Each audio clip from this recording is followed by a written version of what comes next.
प्यारे बच्चों, कक्षा 7 एनसीईआरटी गणित प्रश्नावली 11.3 के प्रश्न नंबर 2 को हल करते हैं। निम्न वृत्तों का क्षेत्रफल ज्ञात कीजिए। दिया गया है, देखो ए में दिया गया है त्रिज्या बराबर 14 मिलीमीटर, पाई बराबर 22/7 लीजिए। क्या लेना है? पाई बराबर 22/7 लेना है। बी में दिया है व्यास 49 मीटर और सी में दी गए हैं त्रिज्या 5 सेंटीमीटर। अब देखो, हमने इससे पहले जो वीडियो बनाई है उनमें हमने वर्ग का क्षेत्रफल ज्ञात किया है, आयत का क्षेत्रफल ज्ञात किया है, वर्ग का भी क्षेत्रफल ज्ञात किया है। वर्ग का क्षेत्रफल क्या बताया हमने आपको? भुजा की घात 2। आयत का क्षेत्रफल क्या बताया था? लंबाई गुणा चौड़ाई। ये फॉर्मूले लगाकर हमने आयत और वर्ग के क्षेत्रफल ज्ञात किए हैं।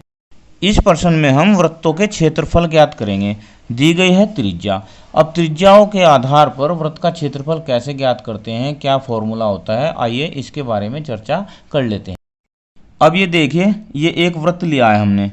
वृत्त का ये तो होता है केंद्र, केंद्र से लेकर परिधि के बीच की दूरी को बोलते हैं त्रिज्या, और परिधि से परिधि के बीच की दूरी जो सेंटर से होकर जाती है केंद्र से, उसे बोलते हैं व्यास। ठीक है, और ये जो बाहर की इसकी माप है इसे बोलते हैं परिधि। अब हमने क्या किया, हमें तो इसका क्षेत्रफल ज्ञात करना है, बीच का एरिया ज्ञात करना है, बीच का क्षेत्र ज्ञात करना है कि कितनी जगह घेर रहा है। तो हमने इसे 16 बराबर भागों में बांट दिया, और बांटने के बाद में हमने उन्हें काट दिया, काट के पीस बनाए जब उनके, तो हमने उन्हें ऐसे रखकर देखा कि यह कितनी जगह घेर रहे हैं, इसके 16 भाग। अब देखा तो 16 भाग कितनी जगह घेर रहे हैं, देखो। अब ये जो लंबाई होगी ये इसकी परिधि की आधी होगी, और परिधि बराबर होता है, पिछले प्रश्न में हमने देखा परिधि का सूत्र क्या था, 2πr। तो ये होगी 2πr की आधी, आधी ये होगी, और ये दूरी होगी यहाँ से लेकर यहाँ तक की दूरी, इसका मतलब r होगी। तो अगर हम ध्यान से देखें तो ये क्या बन रहा है, ये आयत बन रहा है। क्या बन रहा है? आयत। अब आयत का क्षेत्रफल बराबर क्या होता है? लंबाई गुणा चौड़ाई, लंबाई गुणा चौड़ाई।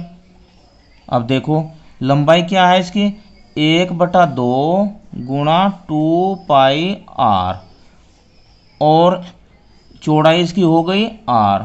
अब 2 से तो 2 गया, यहाँ पर क्या आ गया पाई, और r की घात 2। तो इसका क्षेत्रफल जो आया πr² आया, और ये πr² किसका क्षेत्रफल होगा? ये होगा वृत्त का क्षेत्रफल।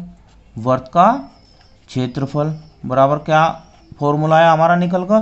πr²। अब पाई का मान होता है 22/7, और r क्या है? r यहाँ पर है वृत्त की त्रिज्या। तो ये फॉर्मूला आया निकल कर। इसी फॉर्मूले के आधार पर हम इन ए बी सी का आंसर ज्ञात करेंगे। आइए एक एक करके हल करते हैं। अब देखो, हमने वृत्त के क्षेत्रफल का फॉर्मूला ज्ञात कर लिया है, तो अब हम लिख लेते हैं। क्या लिखेंगे? हम जानते हैं कि एक वृत्त जिसका क्षेत्रफल को ए भी बोलते हैं, एरिया, और त्रिज्या को क्या बोलते हैं? आर हो, तो ए बराबर होगा πr²। ए का मतलब क्षेत्रफल हो जाएगा, ठीक है। पाई 22/7, π² होता है, ठीक है। अब ए में देखो, ए में क्या दिया है? त्रिज्या। त्रिज्या दी गई है बराबर 14 mm, और पाई बराबर लेना 22/7। तो एरिया बराबर क्या होगा? ए बराबर क्या होगा? πr²। ए का मतलब एरिया, वृत्त का क्षेत्रफल। अब पाई का मान 22/7।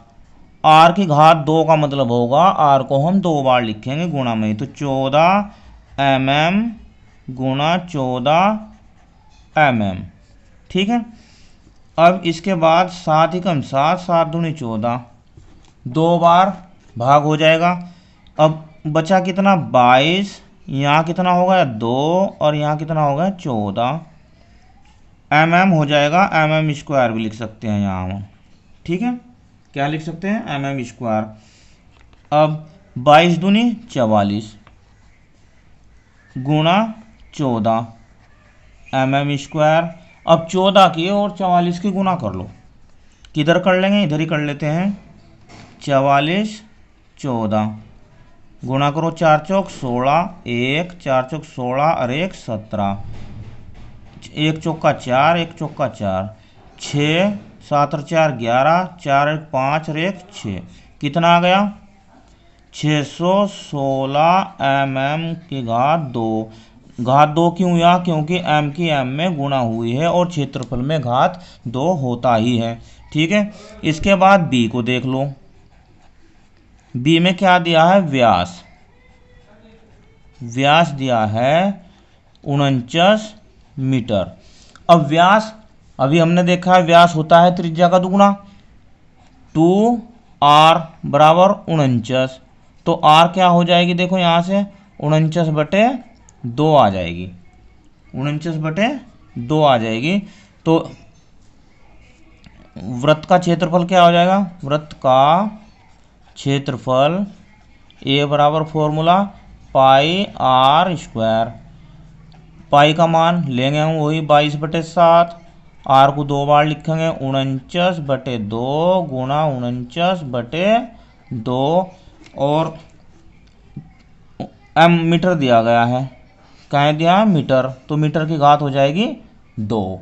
ठीक है, अब देखो 7 से काटेंगे, 7 एकम 7 और 7 7 49, एक 2 से काटेंगे, 2 एकम 2 और यहाँ आ जाएगा 11। अब कितना आ गया 11 गुणा 7 गुणा 49/2 m की घात 2।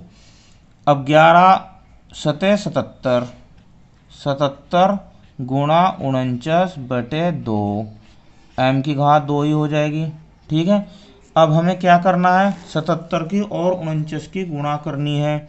यहाँ पर कर लूँ 77 और 49, चलो 7 7। अब देखो 7 नम 63, 6 7 चौक 28 और 6 34, फिर दोबारा यही आएगा 3 4 3, जोड़ा 3 4 और 3 7 और 4 और 3 7 और 3, तो ये हो गया 3773/2 m की घात 2। अब हम 2 से इसे 3773 को भाग कर लेते हैं। यहाँ पर कर लेते हैं 3 7 7 3, 2 से किया तो 2 एकम 2, 1 आया 17 हो गया, 2 अट्ठे 16, 1 फिर 7 उतारा तो 2 अट्ठे 16, फिर 1 3 2 छक्की 12। आगे क्या बचेगा, आगे बचेगा 1 और दशमलव लगाएंगे, 0 लगाएंगे, 2 पंजे 10। ये हो जाएगा आंसर इसका 1886.5 मीटर की घात 2, ये इसका आंसर हो जाएगा। इसके बाद सी को हल करते हैं। अब सी को देखो, सी में क्या दिया है, त्रिज्या दी है 5 सेंटीमीटर, त्रिज्या बराबर 5 सेंटीमीटर। ठीक है, तो वृत्त का क्षेत्रफल बराबर क्या फॉर्मूला है हमारा, πr²। अब देखो पाई का मान है 22/7, आर कितनी है 5 गुणा 5 और सेंटीमीटर की घात यहाँ बाहर लिख देते हैं, सेंटीमीटर की घात 2। ठीक है, अब देखो 7 से कोई भी भाग नहीं हो रहा है इनमें, तो हम इनकी क्या गुणा ही कर लेते हैं। ऊपर आ जाएगा 22 और 5 पंजे 25 बटे पूरे का हो जाएगा 7 सेंटीमीटर की घात 2। अब इनकी गुणा कर लो 25 और 22 की। देखो 2 पंजे 10, 2 दूनी 4 और 1 5, सेम हो जाएगा ये। तो ये हो जाएगा 550। कितना हो जाएगा 550। अब 550 बटे 7 सेंटीमीटर की घात 2।